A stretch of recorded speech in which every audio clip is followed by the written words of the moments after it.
my chance to go watch Made in China. We play ping pong ball Made in China. Hello and welcome to ChinaEconTalk. I'm your host, Jordan Schneider.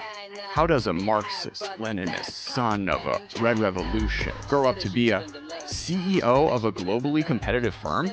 To explore how Chinese entrepreneurial mindsets evolved from 帝国主义,管我自信不死, to today's booming capitalism with Chinese characteristics, as well as what legacies from that not-so-bygone era linger into 21st century China, we turn to Christopher Marquis, professor at Cornell School of Business.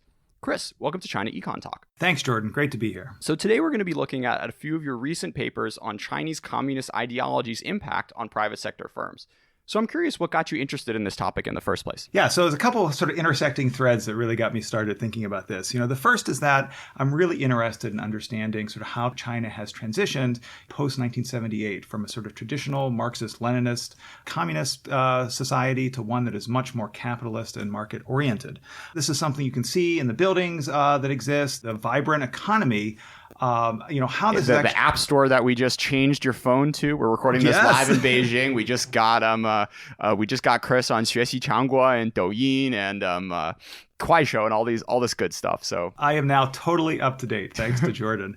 But how this has sort of affected people is something that I'm really interested in. And obviously, people's sort of economic level, per capita income has improved tremendously. But what about their psychology? What about how they think? Culture? So that's sort of one thing that got me very interested in the papers we'll talk about.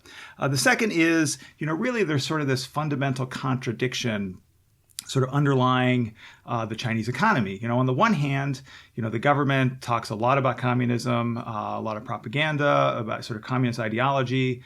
But on the other hand, it is very market-driven and market-oriented. Every year I'll bring students to China.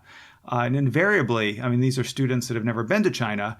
One will say to me, China is not a communist country. They look at the malls. Yeah, exactly. So, that's sort of another interesting thing, sort of unpacking this, contradiction. And the third thing is, on a more theoretical level, the topic that I'm very interested in and do a lot of research on is called imprinting. And my background is actually not as a sinologist or China specialist, but it's actually as a sociologist and, one that studies sort of economic and organizational processes. And I've been doing a lot of research in China over the past, 7-8 years. But this is also, something that motivates me. And this idea of how individuals that were socialized, brought up, and imprinted in some way with a communist ideology, then post-78, when the government does a pretty dramatic U-turn, sort of how they're able to adapt and interact in that system is really an interesting question to me. It's sort of like the 1984 moment in George Orwell, where all of a sudden, we were fighting Team Red and now we're fighting Team Blue. Understanding how that plays out in real life is a fascinating question, and one that a billion people in China have lived through over the past 45 years. So let's go back to that pre-1978 moment for 1 second. Great. What do you think was your favorite anti-imperialist, anti-capitalist phrase that you would have been, screaming from the rooftops? It's interesting. Sort of thinking about the rhetoric and Mao, has a number of sort of really evocative and amazing quotes. But sort of in doing this research, obviously the famous one is that imperialist countries are like paper tigers, and I like that because it actually, captures this like appearance reality where, something that looks one way is actually different, which I think, the current communist environment in China sort of is similar. But, another one that I think is really great and sort of less known is Mao said that feudalism, capitalism, and imperialism are the three mountains that hang over China. Why not? Of course they are. I don't know. I see them. There's north, there's whatever. Okay. So let's now turn to your first paper we're going to be discussing, entitled Defending Mao's Dream: How Politicians' Ideological Imprinting Affects Political Firms' Appointment in China. So politics and politicians have played a large role in China's evolution to a capitalist or more capitalist market, particularly at the very early stages. So having the right connections, having the right ins with the local and provincial governments, especially in those early years, was really key to getting your businesses off the ground. So let's first open this discussion by talking about what local councils are and what role they actually play in China and in Chinese economic development in particular. Yeah, so one of the things that we study in this paper is, the extent to which the politician's background affects who they're appointing to the local councils. And, so these councils were in Beijing, just had the Lianghui. I mean, these are essentially the local version of Lianghui. So, you have obviously the People's Congress as sort of one, at the national level, in some ways analogous to, the U.S. Congress. It's a body that, ostensibly creates laws, approves appointments, a variety of things. The extent to which the votes in this are, through democratic processes is not the same, obviously. I mean, the sort of recently in the Western news, the most recent sort of vote you heard about was, when Xi Jinping removed the term limits from the Constitution, there was a vote on that in the People's Congress, and I think it was about 3,000 to... There were like 10 abstentions. Exactly, there. 10 abstentions. Someone needs to write that article profiling exactly. those folks. But. So I'm not sure who those 10 people were, but that's sort of an example. And so they had a rough breakfast that day. Right. And so these body, the People's Congress, is it's interesting because actually at the lowest level, the county level, it's democratically chosen by the populace. Who the slate of potential candidates are is obviously chosen by the party and the government. So who you get to choose is pretty defined. But then, those lower levels then roll up and elect the higher levels. So you have sort of the county electing the city and provincial and then national. The second body is the People's Consultative Congress. And this is appointed, also at the national level, somewhere around 3,000 members. A lot of could be celebrities, could be well-known leaders in the academic sector, in the business sector, as we're going to be talking about. Sports sector, one of the pictures that sort of stands out for me in this is I remember Yao Ming was appointed as part of this body, and there are these pictures of him where his like gigantic body was folded into these little the desks that they use. So. So this is the second sort of council, and a lot of research actually. Is there any research on like the height of communist officials and like whether the taller you are, the more you advance? I know those studies have been done in the West. Totally, I don't know about that. Okay. Chris, you got a lot of grad students. Okay, I mean, just get them on the case, please. We will look at that next. So those are the two sort of councils that we're looking at, and for businesses, you want to actually be able to get on this because you can get a lot of various benefits, and it's a two-way street or double-edged sword possibly in some ways, because the government is really interested in having business leaders to sort of in some ways co-opt and through more sort of soft mechanisms control the businesses and the economy.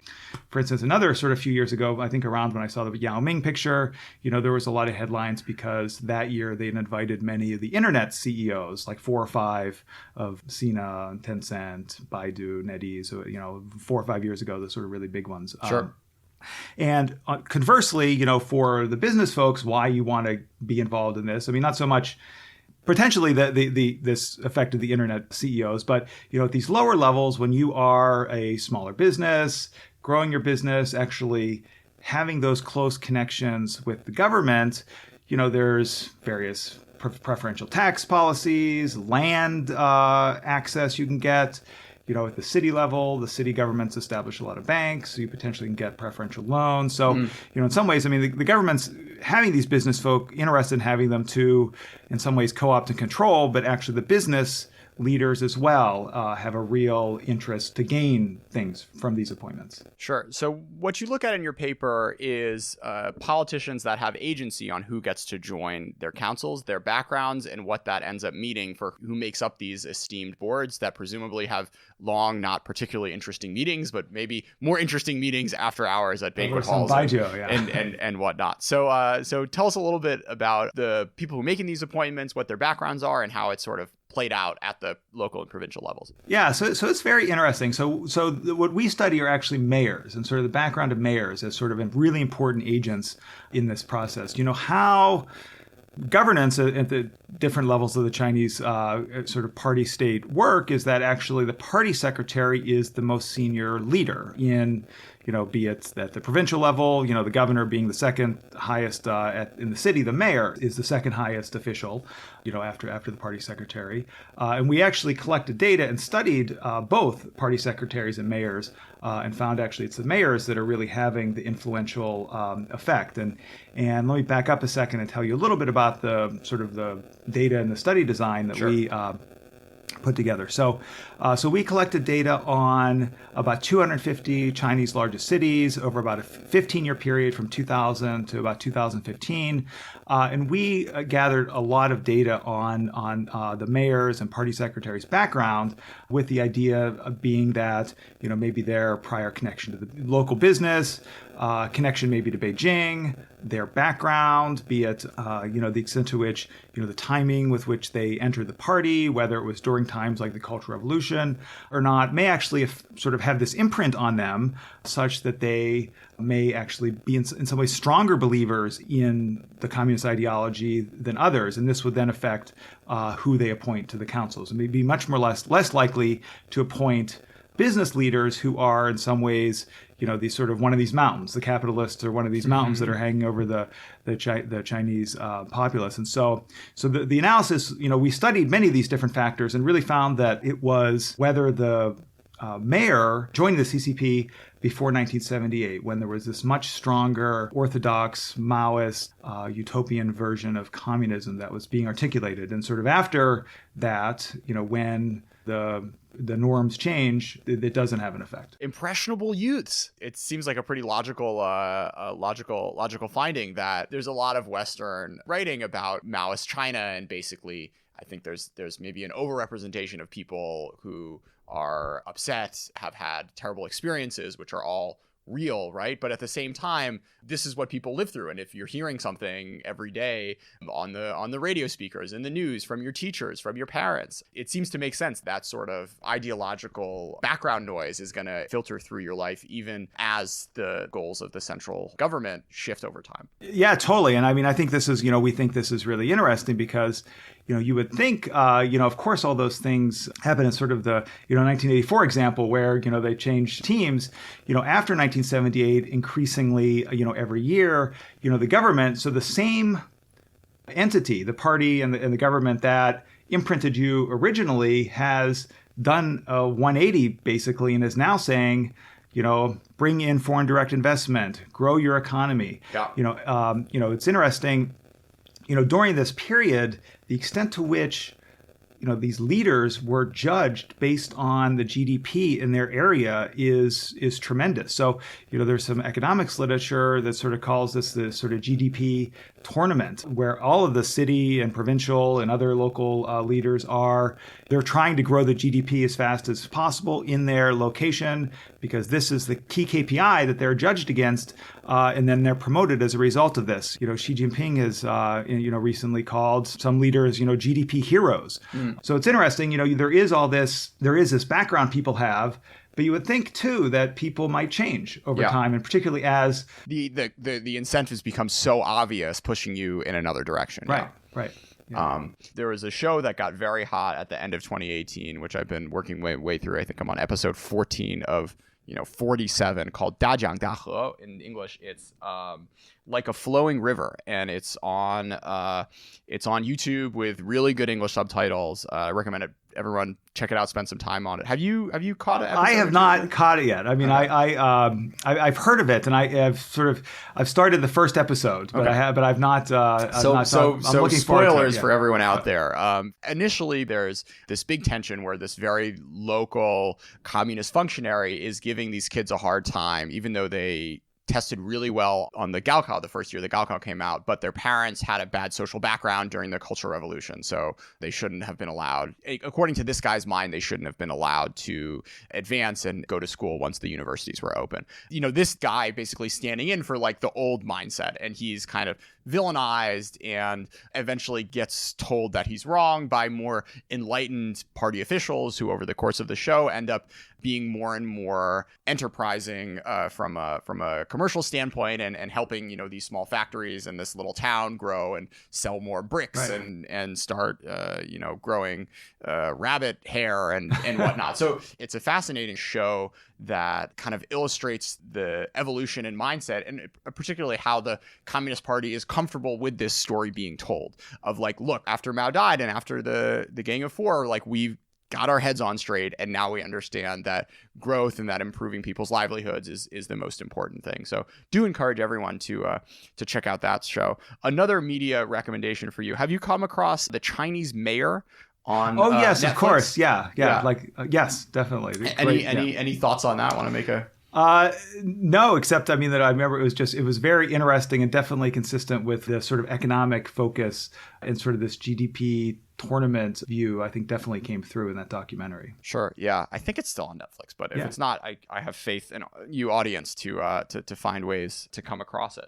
So let's come to the next paper, Waking Up from Mao's Dream, Communist Ideological Imprinting and the Internationalization of Entrepreneurial Ventures in China.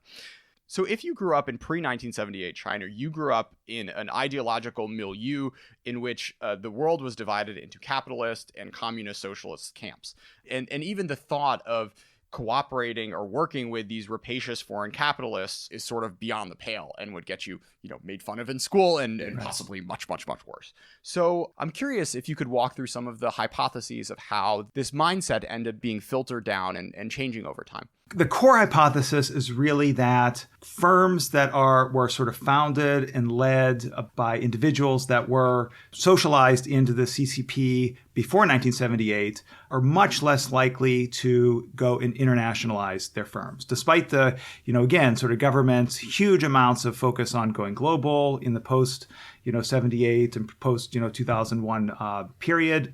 But these, individuals that had this imprint again from their early experience, socialization into the party, are less likely to do this. In the paper, we unpack a little bit about sort of why this might occur, sort of this idea of communist imprinting. And it's, like Jordan mentioned a little bit earlier about, sort of all the things that you have to go through to join the party. Going through sort of the formal process, we did some sort of study of that. Things like, the meetings you have to attend, documentaries you have to watch, reports you have to write. Eventually, the oath that you have to take is, we find to be really a significant thing that shapes the minds of these individuals that then leads them to be, less likely to internationalize their firm. Interestingly, sort of opposite than the politician article that we did, we find that these entrepreneurs actually end up adjusting over time. So, the extent to which they are sort of close to the government and able to observe the sort of reality of the government process functioning. So again, sort of whether they're on these councils or not, and they're able to witness up, in person, political leaders and their rhetoric, whether they have joined and part of government-sponsored industry networks, whether they're in regions that have sort of high degree of foreign investment. We find that sort of all of these processes over time actually end up weakening this imprint and leading to, over time, when they started, they really eschewed foreign cooperation.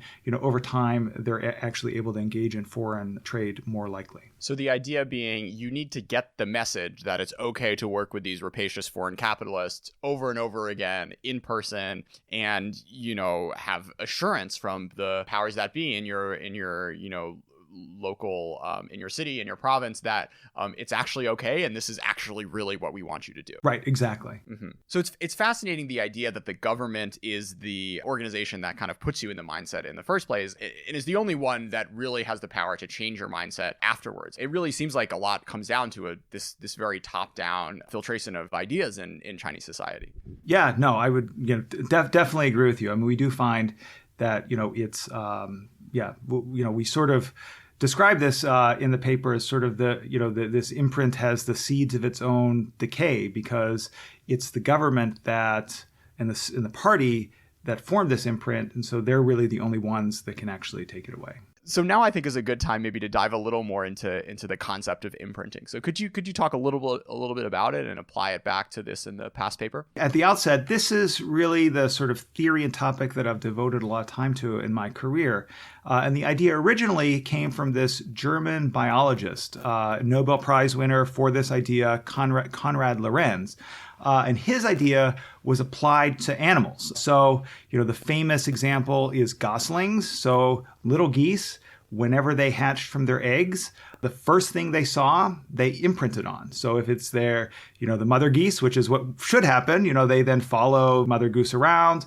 If it's Konrad Lorenz himself, they then follow him around. A lot of famous pictures. I remember, sort of growing up in my high school biology text, one of these pictures of Konrad Lorenz with this row of geese behind him following him because they had imprinted on him. This idea that sort of early conditions are very formative was brought into from the biological sciences to the social sciences a little later by someone named Arthur Stinchcombe.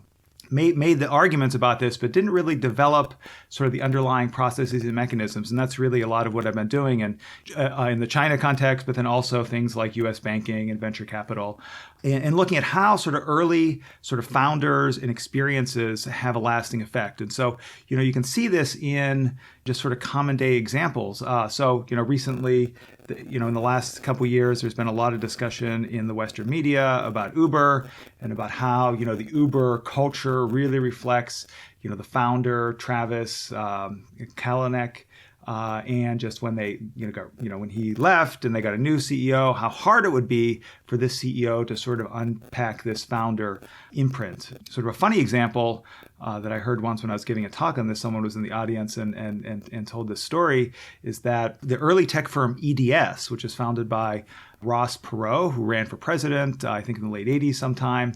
Sure. So he was not ever expecting we get Ross Perot on the ChinaEconTalk podcast, but here we go. Anyways. So he apparently actually he was running in the 92 election. He must have had a position on Tiananmen, I guess. Right. Yeah. We'll have to look that up. It's going in the show notes, guys. Ross Perot on China. Okay. Sorry. Yeah. No problem. So anyway, so he apparently did not like shoes with tassels on them or shirts with stripes that were too wide. And so, I think who does exactly? So before he ran for president, he sold EDS to GM, I believe. And, so he had no affiliation with the business since the 80s. But even more recently, there is this informal culture at the sort of legacy EDS of not wearing tasseled shoes and not wearing, having stripes, shirts with two stripes too long. So this is an example of how founders can really have a very lasting impact on their organizations. And it's through the people that they hire, the policies they set, sort of the different cultural expectations they have. And that, when these things get founded and start very early, they end up lasting. And so, that's sort of one aspect of it, that imprinting sort of affects the founder, by setting up everything initially in the firm ends up having a long-term influence. At another level, imprinting also influences individuals. And this is something where, we've talked during this discussion about people that were coming of age, 18 years old.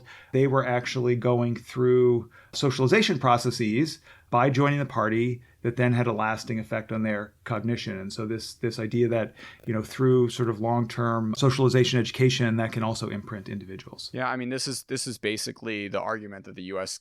government is running around the world trying to make about Ren Zhengfei and Huawei, right? That this guy, he's an old hand. He's been at this a long time. He was around pre-1978, right, yeah. And there's no way from a legal perspective as well as from a mindset perspective that he would not go against the Chinese government if they asked him to do things with regards to these telecom systems around the world. Or you'll be hearing this episode after the show I did with the China Check Investor podcast guys, where we had this conversation about, what the different mindset of these internet founders of the post-80s generation who didn't grow up with any of this and, were maybe in grade school in 1989, 1990, and whose whole mindset has been a much more capitalist, outward-looking one. And these are the generation of folks that are creating the ByteDances of the world, that are trying to go abroad in a much more aggressive and integrated way than the folks in these sorts of data sets. So I'm looking forward to your follow-up paper 10, 15 years from now, watching and seeing how this story evolves. So today's podcast is sponsored by the University of San Francisco. You know what's cool? Grad school. And not those sorts of grad schools when you finish with lots of debt and not a lot of employability, but a grad school where you learn a skill set that gives you six-figure jobs at employers with rock climbing gyms and free mango lychee smoothies.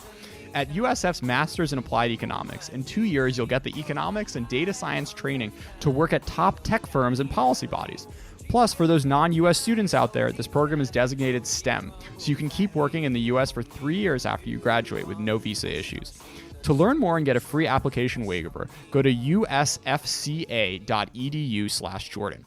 Now accepting applications for this fall.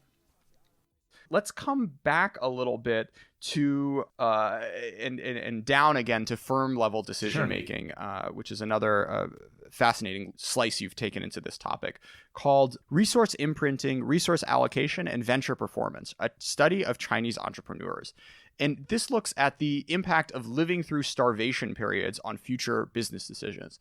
One of the things that I remember personally when coming to China and taking my first classes is when there were these professors who are 50 years old, look like they could be anyone's dad, not particularly old people. And they talk about having periods of food scarcity in their life. And this is something that, you see articles every once in a while in the New York Times saying that there's food scarcity in America, but I'm sure there still is, and it's still awful. But these are not society-wide situations that most of the Western world has had to go through basically since, post-World War II, really. So the psychic impact of living through these events, I think, is something that's very hard for folks who don't have family members or folks who have been lucky enough not to have this sort of thing happen in their lives or with their loved ones to go through. And I think it also makes for some fascinating research and seeing how these time periods have firm level impacts. So let's talk a little bit about how you design this research. Sure. So so the whole idea for this research came about from a number of different places. So unlike the other two papers we discussed that are published, this is a paper that's in process, and really it came out of those other two papers where we're interested in imprinting and interested in how these early experiences pre-1978 affect entrepreneurs. There's two really important, obvious extreme periods, one being the Great Leap Forward from around 1959 to 1961 when there was tremendous starvation, the other being the Cultural Revolution from approximately 1966 to 1976. And this dovetails actually in very interesting ways with research that's been done in economics that looks at depression and how going through the depression affects CEOs, levels of risk taking, whether they're more conservative in their business decisions. And you mentioned your professors at Beida. My grandparents, I remember, they lived through the Depression, and the extent to which they were frugal, I can't even tell you how much. And so I think, on the one hand, we have this data that we've been studying, and on the other, there's this sort of analog in the U.S. that makes it sort of a natural thing to look at. Yeah. Just again from a personal perspective, I had the grandparents who I think were probably a little younger than yours, but grew up in a family that had to live through this, and I think that mindset my parents have talked to me about having rubbed off on them. But me 4 generations in, I don't quite feel that. I don't quite feel that sweat. But it's taken 80 plus years for the trauma of living through such a period of insecurity to really wash off folks. So the idea that what's happened in China in the late 60s and early 70s doesn't have any impact would be a very surprising finding. So it makes a lot of sense to me that you're going to see folks' mindset and decision making really be impacted by what they or their parents have lived through. Yeah, no, and I think you mentioned Ren Zhengfei earlier, and he's an example of one of these people. And there's sort of these pictures people have seen circulated of him. How rich he is mind-boggling, but sometimes he still queues for taxi cabs, or it's like the Warren Buffett thing in that documentary where if he's feeling rich, he's going to get the $2 egg and cheese sandwich, and if the stocks are down one day, he's not getting the bacon on it, right? So exactly, it's very much, people are very much a product of their times, and seeing that illustrated in data, I think is a really fascinating thing to look at. Yeah, and so the design of what we did in the study is we were able to track through some data that both from the Chinese government and economists had used, the extent of starvation in the places where the entrepreneurs grew up, and find, sort of as you've alluded to, and as you'd expect, that actually these, individuals that grew up in greater areas where there was greater starvation are more likely to rely on themselves for financing. Yeah, I mean, just back to the independent variable, which I think is worth quoting, and it's sort of a pretty scary morbidity. The sum of excess death rates in the province of the focal entrepreneur resided in during emergent adulthood, ages 18 to 25. So sorry. So no, exactly. So this is what we're basing our study on, and then what we get is So basically these entrepreneurs are more frugal through a variety of different measures, and sort of spending less on their personal costs, spending less less as a percentage of sales of the business, and so similar to all of us have grandparents, we could see it in them that lived through the Great Depression. This is playing itself out in businesses that are being run in China. So what's interesting is in your study, it wasn't necessarily tied to the success or failure of the business. It was more the risk tolerance. Yeah, we do look. You're right. So the main analyses were looking at the risk tolerance. But we do have some analyses that look at performance of the firm, and it's interesting. So these firms where the entrepreneurs are more frugal have higher profitability because their costs are low, but also their growth rates are much lower. So these individuals are willing to take less risks and obviously grow, and their businesses grow less. An interesting thing I learned from this study, which I didn't know before, is actually in the Cultural Revolution in particular, some individuals were sort of withheld from being sent down. So, for instance, if a family has again sent down to the countryside, right, exactly. So these were people living in urban areas, and teenage individuals were sent to the countryside to work alongside farmers and understand rural life. Tremendous food scarcity. President Xi spent 7 years doing this. Quoted as saying about how he was hungry every day, and it was the worst time to be hungry because his sort of body and mind we're growing. But the interesting thing is that, if a family has multiple children, they're actually allowed to retain one with them in the city. And so, sort of like Sophie's Choice, the movie, the Meryl Streep movie, where, she, has to make a choice whether she, saves one of her children or lets one of them die. And so these entrepreneurs that actually were not sent down to the countryside actually have the opposite findings. They actually, they're more risky, their organizations grow more. However, they have lower profitability. So the second article we talked about, you've told me, has recently been published on a WeChat official account. I'm fascinated by the response. I mean, on the bottom, people are saying, this is going to be censored, but actually your co-author, who's a student of yours, had an interesting take on this. I wonder if you wouldn't mind sharing it. Yeah. So, I think it's, it was interesting, sort of surprising to me to see this summary, and then sort of the the comment in the comment section there's commentary about censoring, but then when you look very carefully at the article, they actually the person that wrote it was trying to be a little bit inflammatory and maybe sort of catch some eyeballs with the sort of talking about. And I did not know this would be sensitive, but Mao Zedong Sixiang, they use this phrase a number of times, which apparently is I didn't realize that would be something that would be sensitive. Yeah. But that which is not something that was in your paper. That was not something that was in the paper. And so the interesting, this is interesting on many different levels. One of the levels is that we talk about Cultural Revolution.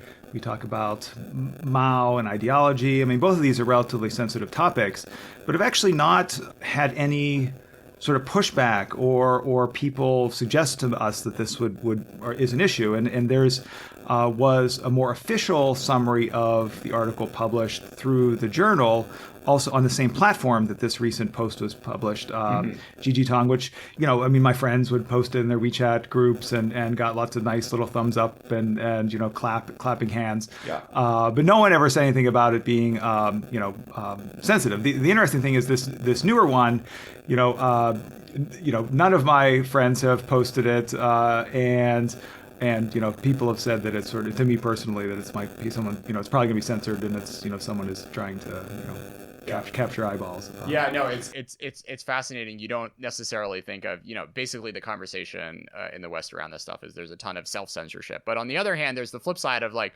man, if you write something edgy, a lot more people are going to want to read about it. So yeah, and it's interesting because the number of views of this actually were double the official one, and it's just been out for a day or two. So. Yeah. So, if any of those 10,000 readers of this WeChat article have want to get in touch, I am at jorschneider@gmail.com. Happy to have you on for your take on the official WeChat summarizing Western academic sensitive article world. Chris, any more general thoughts about doing this type of research, advice for young folks thinking about this sort of work in academia, pitfalls to avoid? What would you say to a first year grad student or a senior in college considering this line of work? Yeah, I mean, I think it's very interesting. So I think just following along this discussion of the potential censorship and self-censorship, I have experienced, I write about mostly things that would be seen as sensitive. I mean, a lot of my research looks at civil society, protests around environmental issues, Cultural Revolution. But to be honest, I have never felt any sort of pressure to not do these topics. I give talks all over China about these, and I think that there's a well-known article about sort of what types of posts the Chinese government actually censors by some political scientists at the Harvard Kennedy School, Gary King, and some students, and find that mostly, it's about organizing and collective action. Those are the things that get censored more often.